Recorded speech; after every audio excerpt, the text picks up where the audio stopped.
Good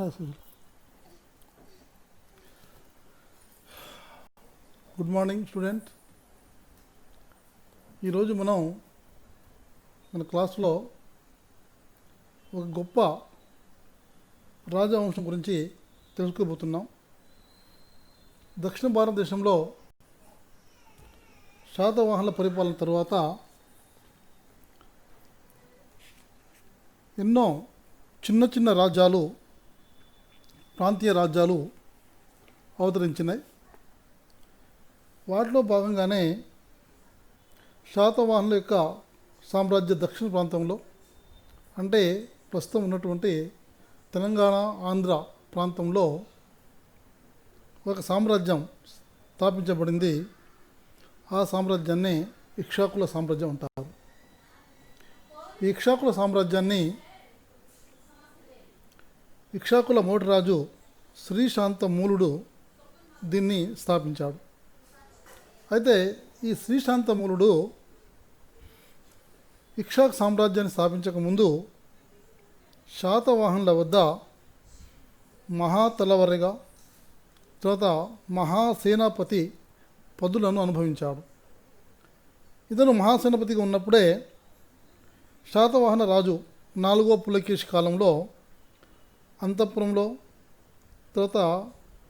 కలహాలు, అదేవిధంగా మత విప్లవాలు వచ్చినాయి. ఇందులో తలదూచినటువంటి ఈ శ్రీశాంతమూలుడు దక్షిణంలో తిరుగుబాటు చేసి, ఇక్ష్వాకులకు వ్యతిరేకంగా తిరుగుబాటు చేసి స్వతంత్ర సామ్రాజ్యాన్ని స్థాపించాడు. ఇతని యొక్క ఈ సామ్రాజ్యం ఉందో, ఈ సామ్రాజ్యం ఆంధ్రదేశంలోని కృష్ణా, గుంటూరు, కర్నూలు, ప్రకాశం జిల్లాలకు, తెలంగాణలోని నల్లగొండ, ఖమ్మం, మహబూబ్ నగర్ వరకు ఈ సామ్రాజ్యం విస్తరించి ఉంది. ఈ యొక్క సామ్రాజ్యం యొక్క రాజధాని విజయపురి. అంటే విజయపురి రాజధానిగా చేసుకొని వీళ్ళు పరిపాలన సాగించారు. వీళ్ళ పరిపాలన మనకు 80 సంవత్సరాలు కొనసాగిందని చెప్పవచ్చు. అయితే క్రీస్తు శకం 220 నుంచి మొదలుకొని క్రీస్తు శకం 300 వరకు వీళ్ళ పాలన కొనసాగింది. వీరి పరిపాలన కాలంలో విజయపురి లేదా నాగార్జున కొండ ప్రముఖ బౌద్ధ క్షేత్రంగా, వైజ్ఞానిక కేంద్రంగా, వాస్తుశిల్పాలకు నిలయంగా వర్ధిల్లింది. అయితే ఈ ఇక్ష్వాకుల రాజధాని విజయపురి ఉందో, ఈ విజయపురి అనేది ఇప్పుడు కూడా నాగార్జున సాగర్లో విజయపురి నార్త్, విజయపురి సౌత్ అంటున్నారు. కానీ అంతకంటే ముందు ఈ విజయపురి ఏతుందో ఇక్ష్వాకుల రాజధాని నాగార్జున సాగర్ డ్యాంలో లోపల ఏదైతే కొండకు పోతామో, మనము లాంచ్లో కొండకు పోతామో, ఆ కొండ అవుతుందో అది శ్రీపర్వతం యొక్క ప్రాంతం. ఆ శ్రీపర్వతం యొక్క కింది భాగంలో ఈ విజయపురి అనే నగరం ఉండే, దాన్ని రాజధాని తీసుకుని వీళ్ళు పరిపాలన సాగించారు. ఎప్పుడు నాగార్జున సాగర్ డ్యామ్ కట్టారు, ఆ డ్యామ్ లోపల ముంపుకు లోనైంది విజయపురి. అందుకే దాని యొక్క అవశేషాలు పైభాగం తీసుకొని వచ్చి కొండ యొక్క ఉపరితలం తీసుకొని వచ్చి అక్కడ భద్రపరిచారు. ఇంకా కొన్ని దగ్గరలో ఉండే ప్రాంతాలకు తరలించారు. అంటే ఇప్పుడు మనం అయితే నాగార్జున సాగర్లో లాంచ్ ఎక్కి కొండకు పోతున్నామో, ఆ కొండే నాగార్జున కొండ లేదా శ్రీపర్వతం యొక్క పశ్చిమ ప్రాంతంలో ఉన్నటువంటి విజయపురి. ఈ విధంగా ఇక్ష్వాకులు విజయపురిని రాజధానిగా చేసుకొని 80 సంవత్సరాలు పరిపాలన సాగించారు. వీరి పరిపాలన కాలంలో విజయపురి ప్రముఖ బౌద్ధ క్షేత్రంగా, వైజ్ఞానిక కేంద్రంగా, వాస్తుశిల్పాలకు నిలయంగా వర్ధిల్లింది. ఇలాంటి ఇక్ష్వాకుల యొక్క చరిత్రకు కొన్ని ఆధారాలు మనకు లభిస్తున్నాయి. అయితే వీళ్ళ యొక్క ఆధారాలు మనకు మన పైన పేర్కొన్నటువంటి ఆంధ్ర జిల్లాలలో, తెలంగాణ జిల్లాలో కూడా మనకు వినిపిస్తున్నాయి, బయటకు వస్తున్నాయి. అయితే వీళ్ళ యొక్క ఆధారాలను, అంటే వీళ్ళ చరిత్రలో లభించిన ఆధారాలను మనం 2 రకాలుగా విభజించవచ్చు. ఒకటేమో పురావస్తు ఆధారాలు, రెండవది సాహిత్య ఆధారాలు. ఈ పురావస్తు ఆధారాల్లో కూడా శాసనాలు అయితే ఉన్నాయో అవి చాలా ముఖ్యమైన ఆధారాలు లభిస్తున్నాయి. వీళ్ళ యొక్క శాసనాలు మనకు నాగార్జునకొండ, జగ్గయ్యపేట, రామిరెడ్డిపల్లి, ఫణిగిరి, మొదలైన చోట్ల లభించినాయి. ఈ శాసనాలు ఉన్నాయో వీటి ఆధారంగానే మనం వీళ్ళ సామ్రాజ్యం ఎంతవరకు విస్తరించిందో తెలుసుకోగలుగుతున్నాం. ఆ తర్వాత లభించిన ఆధారాల్లో ముఖ్యమైనవి నాణ్యాలు. ఇక్ష్వాకులు వెండి బంగారు నాణ్యాలు ముద్రించలేదు, కానీ సీసం నాణ్యాలు అవి కూడా చిన్న పరిమాణం అంటే చిన్న సైజులో ఈ నాణ్యాలు ముద్రించారు. వీళ్ళ యొక్క నాణ్యాలు మనకు నాగార్జున కొండలో, ఫణిగిరిలో, నేలకొండపల్లిలో, వడ్డమాను ఇది మహబూబ్నగర్ జిల్లా, వడ్డమాను మహబూబ్నగర్ జిల్లాలో, ఏలేశ్వరము ఇది నాగార్జున సాగర్ యొక్క డ్యామ్ జలాశయంలోనే మునిగిపోయింది. ఇది కూడా ఏలేశ్వరం. ఈ ఏలేశ్వరము మరిన్న చోట్ల మనకు లభించినాయి. అయితే శాతవాహనుల మాదిరిగా వీళ్ళు విస్తృతంగా నాణ్యాలు ముద్రించలేదు. చాలా తక్కువ పరిణామంలో వీళ్ళ యొక్క నాణ్యాలు మనకు లభించినాయి. అదేవిధంగా మూడవ ఆధారం వీళ్ళ చరిత్ర ఏంటంటే వీరి కాలంలో వీళ్ళు నిర్మించినటువంటి కట్టడాలు నాగార్జున సాగర్ అంటే నాగార్జున కొండ, రామిరెడ్డిపల్లి, నేలకొండపల్లి, ఫణిగిరి, అనుపు మొదలైన చోట్ల వీళ్ళు ఎన్నో నిర్మాణాలు నిర్మించారు. ఆ నిర్మాణాలు ముఖ్యమైన ఏంటంటే బౌద్ధ స్తూపాలు, చైత్యాలు, తోరణాలు, అదేవిధంగా శిల్పాలు వీళ్ళు నిర్మించినారు. ఈ యొక్క నిర్మాణాలు మనకు ఆ కాలం నాటి మత, సాంఘిక, ఆర్థిక పరిస్థితులను తెలియజేస్తున్నాయి. అయితే వీళ్ళు నిర్మించినటువంటి ఈ యొక్క నాగార్జున సాగర్ ఉందో ఉన్న కొండలో త్రవ్వకాలు జరిపారు. ఆ త్రవ్వకాల్లో పురాతన కాలం నాటి అంటే క్రీస్తు 3వ శతాబ్దం నాటి కోట, బౌద్ధ స్తూపం, విహారాలు, చైత్యాలు, ఆరామాలు, దేవాలయాలు, స్నానఘట్టాలు అనేవి ఎన్నో బయటపడ్డాయి. అయితే వీటిని వేసినట్టు కొన్నింటిని నాగార్జున కొండ పైకి తీసుకుని పోయి ఎగపెట్టారు. మరికొన్నింటినేమో సమీపంలో ఉన్నటువంటి అణుపుకు తరలించారు.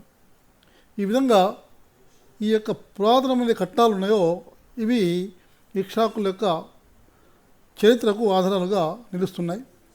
వీటి యొక్క నిర్మాణం కట్టడాలు ఏ విధంగా ఉన్నాయో ఆ నిర్మాణం చూసి దాంతో మనం అంచనా వేయవచ్చు. వీళ్ళ నిర్మాణ శైలి, నిర్మాణ కౌశల్యం ఎంత ఉందో మనం చెప్పవచ్చు. అదేవిధంగా సాహిత్య ఆధారాలు కూడా కొన్ని లభించినాయి. వీళ్ళ యొక్క చరిత్ర గురించి మనకు చెప్పే ఏంటంటే పురాణాలు ఉన్నాయి. ఆ పురాణాల్లో మత్స్య పురాణం, వాయు పురాణం, బ్రహ్మాండ పురాణం, విష్ణు భాగవత పురాణాలు ఉన్నాయి. ఈ పురాణాలు అయితే ఉన్నాయో ఇందులో ఇక్ష్వాకుల గురించి సమాచారం మనకు లభిస్తుంది. అయితే పురాణాలు ఏం చెప్పినాయి అంటే 12 మంది రాజులు, 7 రాజులు పురాణాలు ఏం చెప్పినాయంటే ఇక్ష్వాకు వంశంలో 7 రాజులు ఉన్నారని చెప్పినాయి. కానీ మనకు శాసనాల్లో మాత్రం కేవలం 4 రాజుల పేర్లు మాత్రమే కనబడుతున్నాయి. అంతేకాకుండా ఈ పురాణాలు అవుతున్నాయో వీటి ఆధారంగానే మనం ఈ యొక్క ఇక్ష్వాకుల యొక్క పరిపాలన కాలాన్ని అంచనా వేయగలుగుతున్నాం. ఈ విధంగా ఇక్ష్వాకుల యొక్క పరిపాలనలో ఆధారాలు మనకు లభిస్తున్నాయి. తర్వాత ఇక్ష్వాకులు అనేవాళ్ళు శాతవాహనుల తరువాత విజయపురిని కేంద్రంగా తీసుకొని అటు ఆంధ్రాలో 4 జిల్లాలు, ఇటు తెలంగాణలో 3 జిల్లాలు పరిపాలన సాగించి చాలా పెద్ద సామ్రాజ్యాన్ని వీళ్ళు స్థాపించారు మనం చెప్పవచ్చు. అంతేకాకుండా వీళ్ళ పరిపాలన కాలంలో విజయపురి అంటే నాగార్జున కొండ బౌద్ధమత క్షేత్రంగా, వైజ్ఞానిక కేంద్రంగా, వాస్తుశిల్పాలకు నిలయంగా బాగా అభివృద్ధి చెందిందని చెప్పవచ్చు.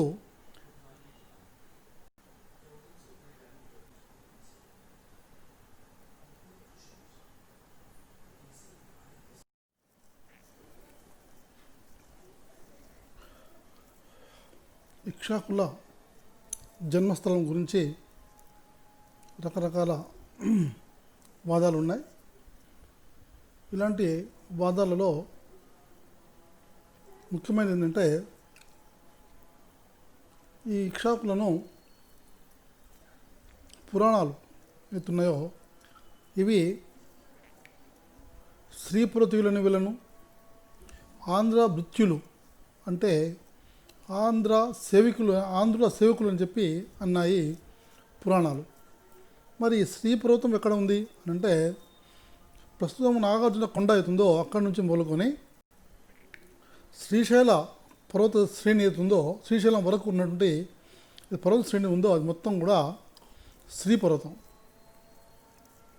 అయితే ఈ శ్రీ పర్వతం అవుతుందో ఆ శ్రీ పర్వతం తీసుకున్నారంటే ఈ శ్రీ పర్వతం పరిసర ప్రాంతాల్లోనే ఇక్షాకుల యొక్క జన్మస్థలం ఉందని మనం చెప్పవచ్చు. అదేవిధంగా జగ్గయ్యపేట నాగార్జున కొండలో కొన్ని శాసనాలు మనకు లభించినాయి. ఆ శాసనాలు కూడా శ్రీశాంతమూరుడు ఇక్షాక మహారాజని, అతని రాజధాని విజయపూర్ అని, ఈ విజయపూర్ అవుతుందో ఇది శ్రీ పర్వతానికి పశ్చిమ దిశలో ఉందని తెలియజేశాయి. అంటే దీన్ని బట్టి మనం ఏం చెప్పవచ్చు అంటే ఇక్షాకులు మొదటి నుంచి శ్రీ పర్వత ప్రాంతంలో ఉన్నారని చెప్పవచ్చు.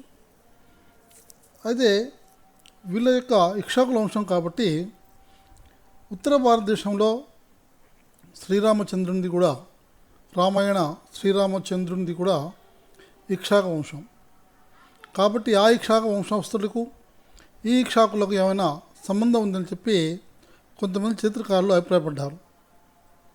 అందువల్లనే వాళ్ళు ఏమన్నారంటే ఈ కోసలను పరిపాలించినట్టు ఇక్షాకులు ఎత్తున్నారో వీళ్ళే దక్షిణ భారతదేశానికి వచ్చి ఆ తర్వాత వీళ్ళు శ్రీ ప్రభుత్వంలో ఉండి మౌర్యుల తర్వాత శాతవాహనుల తర్వాత తిరిగి మళ్ళీ వీళ్ళు సామ్రాజ్యం స్థాపించారని చెప్పి ఒక వాదం ఉంది. కానీ ఈ ఇక్షాకులు తమ శాసనాలలో ఎక్కడ కూడా తాము ఉత్తర భారతదేశానికి చెందిన వాళ్ళమని చెప్పి ఎక్కడ ప్రకటించలేదు. ఒకవేళ తాము కనుక కోసల ప్రాంతం నుంచి తమ పూర్వీకులు కనుక కోసల ప్రాంతం నుంచి వచ్చినట్లయితే కోసల రాజు అయినటువంటి శ్రీరామచంద్రుని వంశానికి చెందిన వాళ్ళమని చెప్పి శ్రీరామచంద్రుని వంశానికి చెందిన వాళ్ళమని చెప్పి తప్పనిసరిగా వీళ్ళు తమ శాసనాలలో పేర్కొనేవారు. కానీ వీళ్ళు ఏ శాసనంలో కూడా కోసల ఇక్షాకులతోటి మాకు సంబంధం ఉందని చెప్పలేదు. అందుకనే వీళ్లకు అంటే ఈ ఇక్షాకులకు ఉత్తర భారతదేశపు కోసల ఇక్షాకులకు ఇలాంటి సంబంధం లేదని మనం చెప్పవచ్చు. ఇంకోటి ఏంటంటే వీళ్ళు ఈ ఇక్షాకులు దక్షిణ భారతదేశంలో ఉన్నటువంటి ఆచారాలనే అనుసరించారు కానీ ఉత్తర భారతదేశ ఆచారాలను అనుసరించలేదు. దక్షిణ భారతదేశంలో ఉన్న ఒక ఆచారం ఏంటంటే మేనత్త కూతుళ్లను వివాహం చేసుకోవడం. దీన్ని ఉత్తర భారతదేశంలో తప్పుగా భావిస్తారు. కానీ ఈ ఇక్షాకుల రెండవ రాజు వీర పురుషదత్తుడు తన ఇద్దరు మేనత్తల కూతుళ్లను వివాహం చేసుకున్నాడు. అంటే దక్షిణ భారతదేశ సాంప్రదాయాన్ని ఇతను గౌరవించాడు. అందుకని మనం ఏం చెప్పవచ్చు అంటే ఇక్షాకులు అనే వాళ్ళు దక్షిణ భారతదేశానికి చెందిన వాళ్ళు. అదేవిధంగా వీళ్ళు ఇక్కడ ఇక్ష అనే ఒక చిహ్నం, ఆ చిహ్నాన్ని ఆరాధించే ఒక ప్రాచీనమైన గణం ఉండేది. ఆ గణం ఆ తర్వాత శాక్యముని అంటే గౌతమ బుద్ధుని యొక్క వంశం నుండి ఇక్షాకుల వంశం అని తమను చెప్పుకున్నారు. అంటే పురాతన గణం అది. కానీ బౌద్ధ మతం స్వీకరించినప్పుడు వాళ్ళు తాము కూడా ఇక్షాక వంశానికి చెందిన వాళ్ళని చెప్పి ప్రకటించుకున్నారు. ఆ తర్వాత ఆ యొక్క ఇక్షాకు వంశం చెప్పుకున్న తెగనే బలపడి ఆ తర్వాత శాతవాహనుల కాలంలో రాజకీయంగా బలపడింది.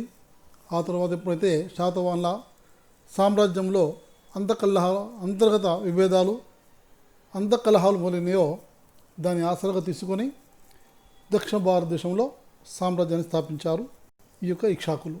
అంటే ఇక్షాకులు అనేవాళ్ళు దక్షిణ భారతదేశం చెందిన వాళ్ళు, శ్రీ పర్వతీయులు, శ్రీ పర్వత ప్రాంతానికి చెందిన వాళ్ళు మాత్రమే వీళ్లకు ఉత్తర భారతదేశంలో ఉన్నటువంటి కోసల ఇక్షాకులకు ఎలాంటి సంబంధం లేదని మనం చెప్పవచ్చు. ఈ విధంగా ఈ ఇక్షాకులు అనేవాళ్ళు దక్షిణ భారతదేశంలో విజయపురి లేదా శ్రీ పర్వత పశ్చిమ ప్రాంతం ఏతుందో ఆ ప్రాంతానికి చెందిన వారిని మనం దీని ద్వారా చెప్పవచ్చు.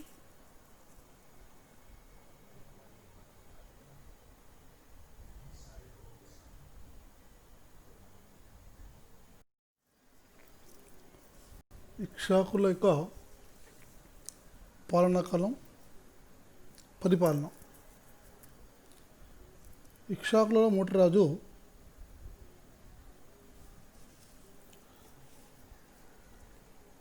వశిష్ఠపుత్ర శ్రీశాంతమూలుడు. అయితే పురాణాలు ఇక్షాకు వంశంలో 7 రాజులు ఉన్నారని చెప్పి దాదాపు 100 సంవత్సరాలు శ్రీ పర్వతం నుంచి పాలించారని చెబుతున్నాయి. కానీ ఇక్షాకుల యొక్క ఈ శాసనాలు ఉన్నాయో, అంటే మంచికల్లు, మైదవోలు, నాగార్జునకొండలో దొరికినటువంటి శాసనాలు ఉన్నాయో, ఈ శాసనాల ద్వారా మనకి ఏం చూస్తుందంటే 4 ఇక్షాక రాజులు పరిపాలించారని చెప్పి మాత్రమే తెలుస్తుంది.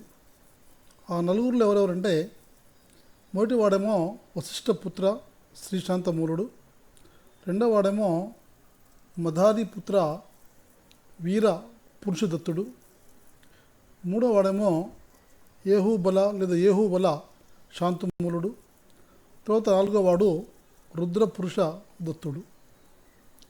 వశిష్ఠపుత్ర శ్రీశాంతమూలుడేమో క్రీశకం 220 నుంచి 233 వరకు 13 సంవత్సరాలు పరిపాలన సాగిస్తే, అతని కుమారుడు వీర పురుషదత్తుడు ఎత్తున్నాడో ఇతను 233 నుంచి 253 వరకు, అంటే 20 సంవత్సరాలు పరిపాలన సాగించాడు.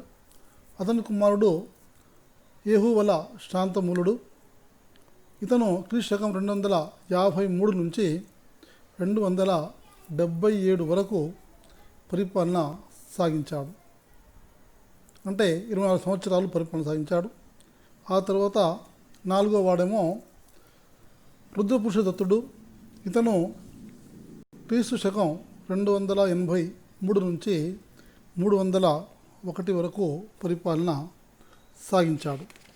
అయితే ఈ 4 రాజుల పరిపాలన కాలంలో వీళ్ళు ఎన్నో విజయాలను సాధించారు. ఈ వంశానికి మూల పురుషుడు వశిష్ఠపుత్ర శ్రీశాంతమూలుడు. అయితే ఇతను సామ్రాజ్యం స్థాపించడం కోసం అప్పుడు ఉన్నటువంటి దగ్గరలో తనకు ఉన్నటువంటి హిరణ్యకులు, పూగ్య ఏ వంశస్థులు ఉన్నారో వాళ్ళు కలిసి శాతవాహన రాజును తొలగించి స్వతంత్రాన్ని ప్రకటించుకున్నాడు.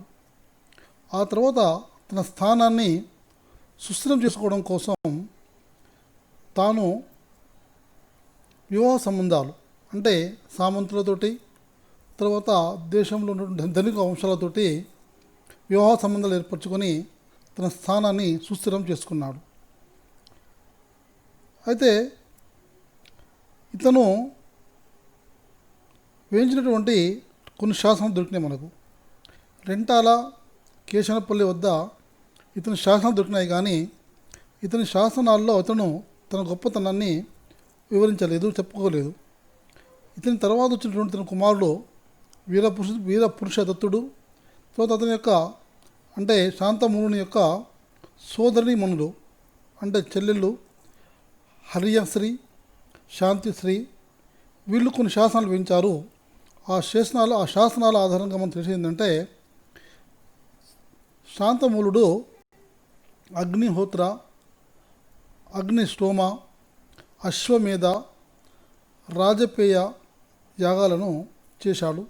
అంతేకాకుండా అనేక కోట్ల హిరణ్యాలు, అంటే బంగారు నాణ్యాలు, 100,000 గోవులను, 100,000 నాగాళ్లను దానం చేశాడని మనకు తెలుస్తుంది.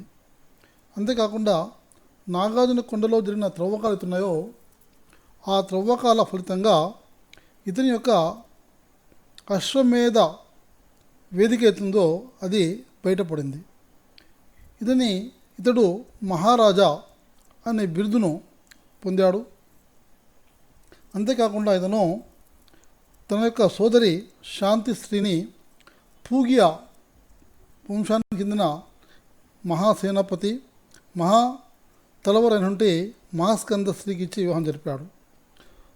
తర్వాత తన కుమార్తె అడవి శాంతిశ్రీని ధనిక కుటుంబానికి చెందినటువంటి మహాసేనాపతి మహాదండ నాయకుడైన విశాఖ నాగకి ఇచ్చి వివాహం జరిపాడు. అంతేకాక ఉజ్జయిని శకరాజు యొక్క ఉజ్జయినిలో ఉన్నటువంటి శక రాకుమార్తె రుద్రభట్టారికను తన కుమారుడు వీర పురుషదత్తునికి వివాహం చేశాడు.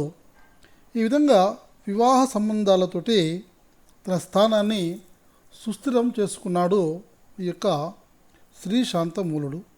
ఇతను వైష్ణవ మతాభిమాని, విరూపాక్షుని యొక్క భక్తుడు. అందుకనే నాగార్జున కొండలో కనిపిస్తున్నటువంటి మహాసేనాలయాలు ఇతని కాలంలో నిర్మించబడ్డవే. అదేవిధంగా ఇతనేమో వైదిక మత అభివృద్ధికి పాటుపడితే ఇతని ఇద్దరి సోదరి మనులు కూడా బౌద్ధ మతంలో విశ్వాసం ఉన్నవాళ్ళు. వాళ్ళు బౌద్ధ మత అభివృద్ధికి పాటుపడ్డారు.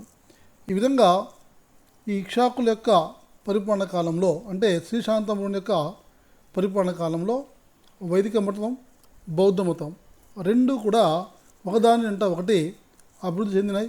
తర్వాత పరమత సహనం అనేది అబ్బింది వీళ్ళ యొక్క పరిపాలన కాలంలో. అదేవిధంగా రెండవ రాజు మధారిపుత్ర వీరపురుష దత్తుడు. ఇతడు 20 సంవత్సరాల పరిపాలన సాగించాడు. ఇతనికి సంబంధించిన శాసనాలు లభిస్తున్నాయి. నాగార్జున కొండలో, జగ్గయ్యపేటలో, ఉప్పుకుండూరులో, అల్లూరులో దొరికినాయి. అయితే ఇతను కూడా తన యొక్క సమకాలీన రాజవంశాలతోటి వైవాహిక సంబంధాలు ఏర్పరచుకొని తన స్థానాన్ని సుస్థిరం చేసుకున్నాడు. ఇతని మేనత్త హర్మస్త్రీ, ఈమె యొక్క ఇద్దరు కూతుళ్లను ఒపిస్త్రీ, షష్ఠిశ్రీ అనే ఇద్దరు కూతుళ్లను కూడా తానే వివాహం చేసుకున్నాడు. మరొక మేనత్త శాంతిశ్రీ కూతురుని కూడా వివాహం చేసుకున్నాడు. మొత్తం ఇతనికి 5 భార్యలు. ఆ తర్వాత శాకా వంశానికి చెందినటువంటి క్షాత్రప రాకుమారి, ఉజ్జయిని రాకుమారి మహాదేవి రుద్రభట్టారికను కూడా వివాహం చేసుకున్నాడు. తర్వాత 5వ ఆమె ఎవరంటే మహాదేవి భట్టిదేవి. మహాదేవి భట్టిదేవ ఇతుందో ఈమె 5వ భార్య. ఆ విధంగా 5 భార్యలను చేసుకొని తన యొక్క స్థానాన్ని వైవాహిక బంధంతో సుస్థిరం చేసుకున్నాడు. అదేవిధంగా తన ఏకైక కూతురు కొడబలశ్రీని చూటు వంశానికి చెందినటువంటి కుంత్ర దేశ మహారాజుకు శివానంద శాతకర్ణికి ఇచ్చి వివాహం చేశాడు. దీంతో ఈ యొక్క వివాహ బంధాలతోటి ఇతని స్థానం సుస్థిరమైంది, చాలా బలంగా మారిపోయింది. ఈ విధంగా ఈ ఇక్ష్వాకు రాజులు వివాహ సంబంధాలతోటి తమ యొక్క స్థానాన్ని సుస్థిరం చేసుకున్నారు. ఆ తర్వాత యహుబల శాంతమూలుడు, అదేవిధంగా రుద్రపురుష దత్తుడు కూడా వీళ్ళు పరమత సహనాన్ని పాటించి శాంతిభద్రతలు కాపాడారు. దాంతో సామ్రాజ్యం విచ్ఛిన్నం లేకుండా అయ్యింది. కానీ శాంతమూలుని తర్వాత రుద్రపురుష దత్తుడు వచ్చే నాటికి ఈ మధ్యకాలంలో కొద్ది కాలం అంటే ఒక 6 సంవత్సరాల మధ్యన డిస్టర్బ్ అయింది. అంటే విదేశీ దాడులు జరిగినాయి. ఆ విదేశీ దాడులు వీళ్ళను అభిరకులు ఏతున్నారో వీళ్ళు కొద్దిగా అంతరాయాన్ని కలిగించారు. దాంతో మనం ఏం చెప్పవచ్చు అంటే 4 రాజులు వీరి పరిపాలన కాలంలో ఇక్ష్వాకుల సామ్రాజ్యం విస్తరించిందని చెప్పవచ్చు. అయితే పరిపాలన మాత్రం శాతవాహన యుగంలో వాళ్ళు ఏది ప్రారంభించారో, ఏ కార్యక్రమాన్ని ప్రారంభించారో ఆ అన్ని రంగాలను చెప్పుకోదగిన విధంగా పురోభివృద్ధిలోకి తీసుకుని పోయారు ఈ యొక్క ఇక్ష్వాకులు. అంటే శాతవాహనులు ఏ విషయాలనైతే, ఏ రంగాలనైతే మార్పులు తీసుకొని వచ్చారో అదే మార్పులు కొనసాగించి వాటిని ఇంకా ముందుకు తీసుకొని పోయారు ఈ యొక్క ఇక్ష్వాకులు. శాతవాహనులు తమ సామంత తర్వాత విదేశీయులతో వివాహ సంబంధాలు పెట్టుకొని ఏ విధంగా తమ స్థానాన్ని సుస్థిరం చేసుకున్నారో అదేవిధంగా వీళ్ళు కూడా తమ యొక్క స్థానాన్ని సుస్థిరం చేసుకోవడం కోసం సామంత రాజులతోటి తర్వాత విదేశీ రాజులతోటి కూడా వివాహ సంబంధాలు పెట్టుకున్నారు. అదేవిధంగా రాజ్య నిర్వహణలో కూడా వీళ్ళు శాతవాహనుల పరిపాలననే అనుసరించారు. ఈ విధంగా శాతవాహనుల పరిపాలన అనుసరించి ఆ తర్వాత వచ్చిన రాజవంశాలకు మార్గదర్శకులు అయ్యారు ఈ యొక్క ఇక్ష్వాకులు.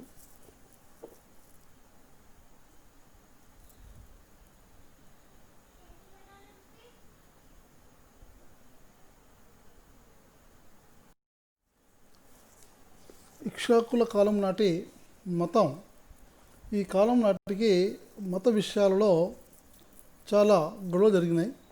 అయితే ఇక్ష్వాకులు చాలా తెలివిగా ప్రవర్తించారు.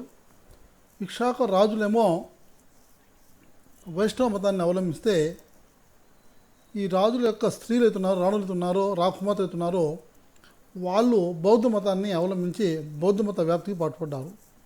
దాంతో మత స్థానం అలవర్చుకున్నారు. లౌకికవాదంగా వీళ్ళ సామ్రాజ్యం కొనసాగింది. అయితే ఇక్ష్వాకుల యొక్క మొదటి రాజు నుండి వశిష్ఠపుత్ర శాంతమూలుడు వైదిక మతాభిమాని. ఇతడు వైదిక కర్తులను నిర్వహించాడు, యజ్ఞయాగాదులు చేశాడు. ఇతడు అగ్నిహోత్ర, అగ్నిష్టోమ, అశ్వమేధ, వాజపేయి యాగాలను చేశాడు.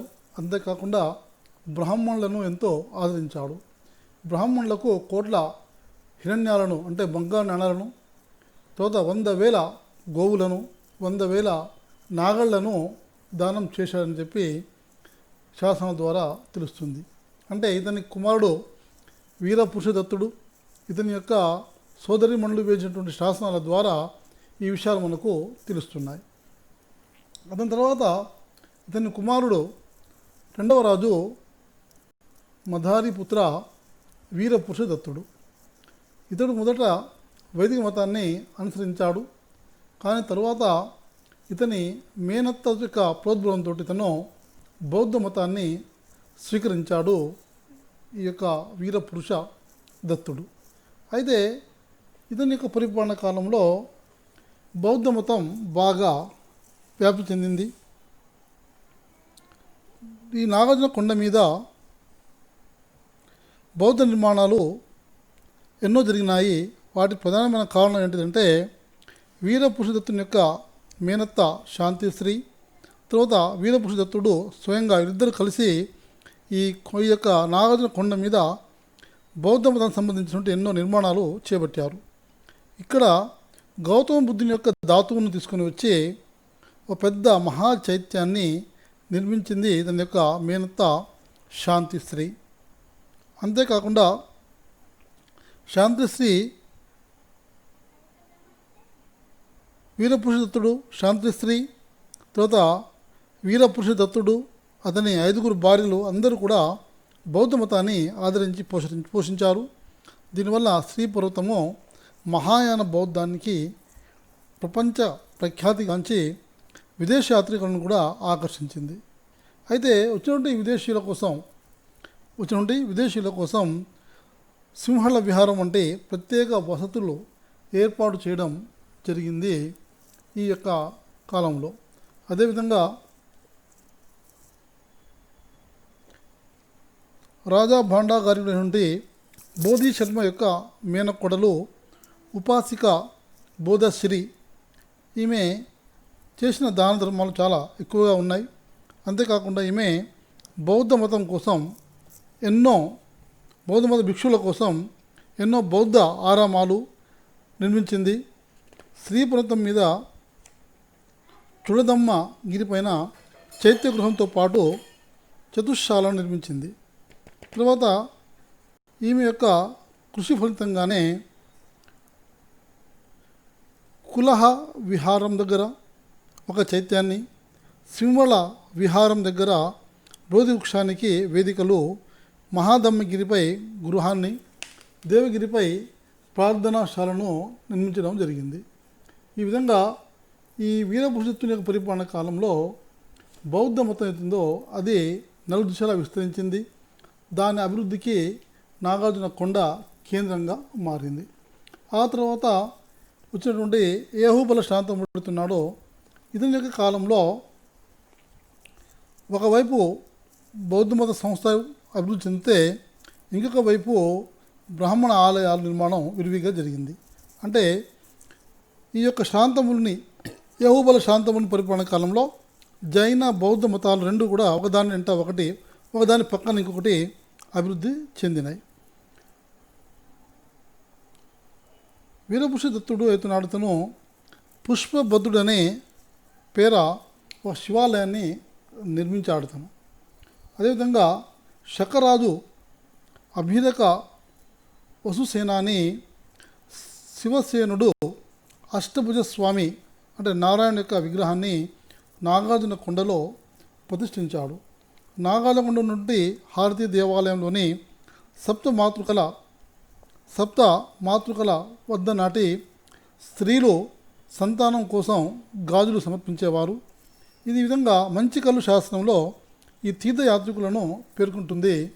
అంటే ఈ విధంగా నాగార్జున కొండలో అటు వైదిక మతం ఇటు బౌద్ధ మతం వైదిక మతం సంబంధించిన ఆలయాలు తర్వాత బౌద్ధ మతం సంబంధించిన ఆలయాలన్నీ కూడా అభివృద్ధి చేయడం జరిగింది ఈ యొక్క ఏహుబల శాంతమూలని యొక్క పరిపాలన కాలంలో.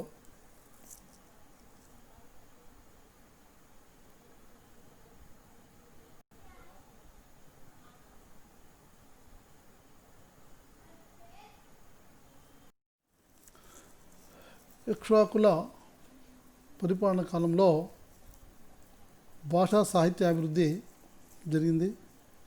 ఇందులో ప్రత్యేకంగా ప్రాకృత భాష సంస్కృత భాష రెండు కూడా అభివృద్ధిలోకి వచ్చాయి. ఇక్ష్వాకుల యొక్క మొదటి శాసనాలన్నీ కూడా ప్రాకృత భాషలో ఉంటే ఏహుబల శాంతమూని యొక్క పరిపాలన కాలం నుంచి సంస్కృత భాషలో ఈ శాసనాలు రాయడం మొదలైంది. అంతేకాకుండా వీరి పరిపాలన కాలంలో నాగార్జునకొండ ధాన్య కటకము ప్రధానమైన విద్యా కేంద్రాలుగా అభివృద్ధి చెందినాయి. ఈ యొక్క విద్యా కేంద్రాలకు దేశ విదేశాల నుంచి విద్యార్థులు వచ్చేవాళ్ళు. అయితే ఈ యొక్క విద్యాలయాల్లో మత లౌకిక విద్యను రెండింటిని కూడా బోధించేవారు. అదేవిధంగా మహాయాన బౌద్ధ మతానికి చాలా పేరు పొందింది శ్రీపురతం. ఎందుకంటే మహాయాన బౌద్ధ మతాన్ని ప్రబోధించినటువంటి మొదలుపెట్టినటువంటి ఆచార్య నాగార్జునుడు శాతవాహనుల కాలంలో వచ్చి ఈ యొక్క నాగార్జున కొండలో నివాసం ఏర్పరచుకున్నాడు. కాబట్టి ఇక్కడి నుండియే అంటే ఈ శ్రీపురతం నుండియే మహాయాన బౌద్ధ మతం దేశ విదేశాలకు వ్యాప్తి చెందింది. ఆ తర్వాత నుండి ఇక్ష్వాకులు కూడా బౌద్ధ మతాన్ని ఆదరించారు. కాబట్టి దాంతో ఈ శ్రీపురతం నుంచి గౌతమ బుద్ధుని అంటే బౌద్ధ మతానికి సంబంధించిన గ్రంథాలు రాయబడ్డాయి. తర్వాత బౌద్ధ మతం ఇక్కడి నుంచి వ్యాప్తి చెందింది. ఈ యొక్క బౌద్ధ శ్రీపురతము బౌద్ధుల గ్రంథ రచనకు నెలవుగా మారిపోయింది.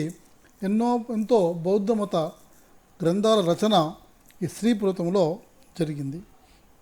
అంతేకాకుండా ఈ శ్రీపురతంలో ఇక్ష్వాకుల కాలము నాటి వాస్తుశిల్పాలు మనకు కనబడతాయి. ఇక్కడ నిర్మించినటువంటి బహిరంగ ప్రదర్శనశాల ఒకటి బయటపడింది తవ్వకాల్లో. అంటే ఏ విధంగానైతే రోమన్లో కలోషియంలు ఉన్నాయో లేకపోతే రోమన్లో బహిరంగ ప్రదర్శనశాలలు ఉన్నాయో ఇక్కడ కూడా అదేవిధంగా రోమన్ ప్రదర్శనశాల ఒకటి బయటపడింది. ఎందుకంటే వీళ్ళకు అంటే ఇక్ష్వాకులకు రోమన్లకు వ్యాపార సంబంధాలు ఉన్నాయి. కాబట్టి అక్కడి శిల్పులు వచ్చి ఇక్కడ ఈ ప్రదర్శనశాలను నిర్మించారు. అందుకనే వాస్తుశిల్పాలు అంటే రోమన్ వాస్తుశిల్పాలు ఉన్నట్టు మనకు ఇక్కడ అర్థమవుతుంది. అదేవిధంగా ఇక్కడ అశ్వమేధ వేదిక ఒకటి బయటపడింది. బహుశా ఇది మొదటి రాజు శ్రీశాంతమూని పరిపాలన కాలంలో నిర్మించబడిందని మనం చెప్పవచ్చు. అదేవిధంగా ఎన్నో ఆలయాలు దేవాలయాలు బయటపడ్డాయి. ఈ దేవాలయాల్లో ఆగమ శాస్త్రాల ప్రకారం ఈ యొక్క నిర్మాణాలు ఉన్నాయి, గుడి నిర్మాణాలు ఉన్నాయి. ముందు ఒక గర్భగుడి ఉంటుంది, దాని ముందు అంతరాళం, ఆ తర్వాత మంటపం, తర్వాత ధ్వజస్తంభం, ఆ తర్వాత వీటి మొత్తాన్ని కలిపి ప్రాకారం ఉంటుంది. ఈ విధంగా హిందూ శిల్ప సంప్రదాయాలు మొట్టమొదట ప్రారంభించిన వాళ్ళు యొక్క ఇక్షకుల కాలం నాటికి దేవాలయ నిర్మాణంలో ఆగమ శాస్త్రాల ప్రకారం జరిగింది. అంటే ఆగమ శాస్త్రాల ప్రకారమే గుడుల యొక్క నిర్మాణం జరిగింది, దేవాలయ నిర్మాణం జరిగింది అని మనం చెప్పవచ్చు.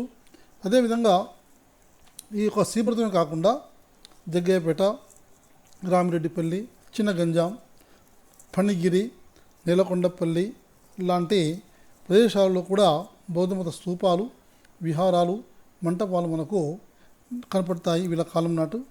ఆ విధంగా వీళ్ళ పరిపాలన కాలంలో వాస్తు శిల్పాభివృద్ధి, అదేవిధంగా భాషా సాహిత్యాల అభివృద్ధి విపరీతంగా జరిగిందని మనం చెప్పవచ్చు. ఇది ఇక్షాకుల గురించి.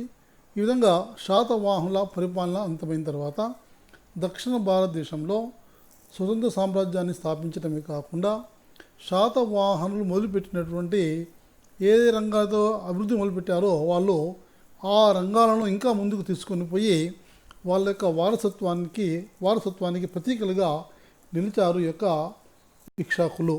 ఈ విధంగా ఇక్షాకుల యొక్క 80 సంవత్సరాల పరిపాలన కాలంలో దక్షిణ భారతదేశంలో సాంస్కృతిక పరంగా, తర్వాత సమాజ పరంగా బాగా అభివృద్ధి చెందని మనం చెప్పవచ్చు.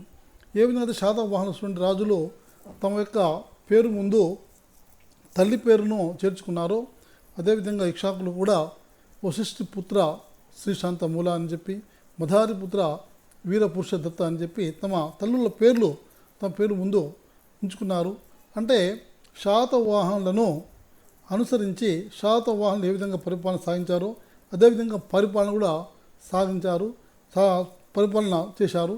అదేవిధంగా శాతవాహనులు ఏ విధంగా అయితే వైదిక మతం మరియు బౌద్ధ మతాలను వెంట అభివృద్ధి తీసుకుని వచ్చారో, అదేవిధంగా వీళ్ళు కూడా అటు వైదిక మతాన్ని ఆదరించారు, ఇటు బౌద్ధ మతాన్ని కూడా ఆదరించారు.